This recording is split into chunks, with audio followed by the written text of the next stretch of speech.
အခါပိုင်ဆုံးခဒီတခါရှမ်းဘာသာစကားလေ့လာတော့မယ်ဆိုရင်လေ့လာရမယ့်အဆင့်5ဆင့်ပဲရှိရပေါ့နော်ရှမ်းစကားပြောတတ်ချင်အဆင့်5ဆင့်လိုက်လုံရပြီအဆင့်1ကရိယာတွေသိရမယ်ကရိယာတွေကဘာတွေလဲဆိုတော့အစားဒီတောက်ဒီသွားဒီလာဒီအဲ့အရာတွေပေါ့နော်အဆင့်2အနေနဲ့ဆိုရင်တော့ဝကြတီစောက်ပုံလေ့လာရမယ်လာမေခွန်းလဲမေခွန်းဘယ်လိုမေးရမလဲဘယ်လိုပြန်ညင်းရမလဲဘယ်လိုပြန်ဖြေရမလဲအကြောင်းပြချက်ဘယ်လိုပြန်ပေးရမလဲအဲ့လိုပေါ့နော်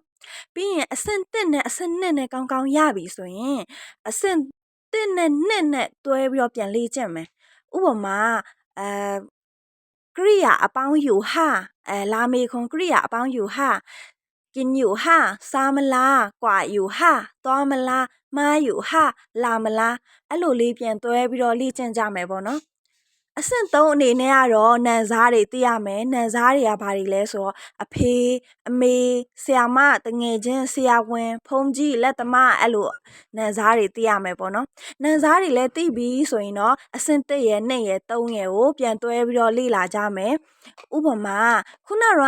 နေကောင်းဒီဆိုတဲ့ကရိယာရပြီလာမေခွန်းမေးရမယ့်ပုံစံသိပြီ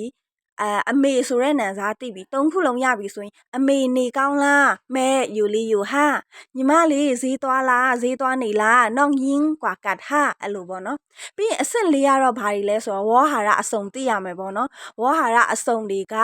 စာအုပ်ဆိုရင်ပတ်လူဆိုရင်ကွန်းဦးဆိုရင်မော့အဲ့လိုမျိုးလေးတွေပေါ့နော်အဲ့အရာတွေသိရမယ်ပြီးပြီဆိုရင်တော့နောက်ထပ်တစ်ဆင့်ကအဆင့်5စကားဆက်ရယ်ဝကြအဆုံးသက်ရယ်ပဲကြံတယ်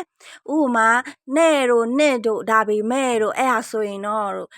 ဒီစကားဆက်တွေအပြင်ဝကြအဆုံးသက်စကားလုံးတွေသိရမယ်ပေါ့နော်ဒီအဆင့်5ဆင့်ရပြီဆိုရင်တော့ရှမ်းစကားကောင်းကောင်းပြောတတ်ပါပြီဟုတ်ကဲ့ပါတင်တန်းအပ်မယ်ဆိုရင်တော့ Telegram ရှမ်း Channel တိုက်ကိုဆက်တွဲပြီးတော့တင်တန်းအပ်နိုင်ပါတယ်ရှင်ကျေးဇူးပါ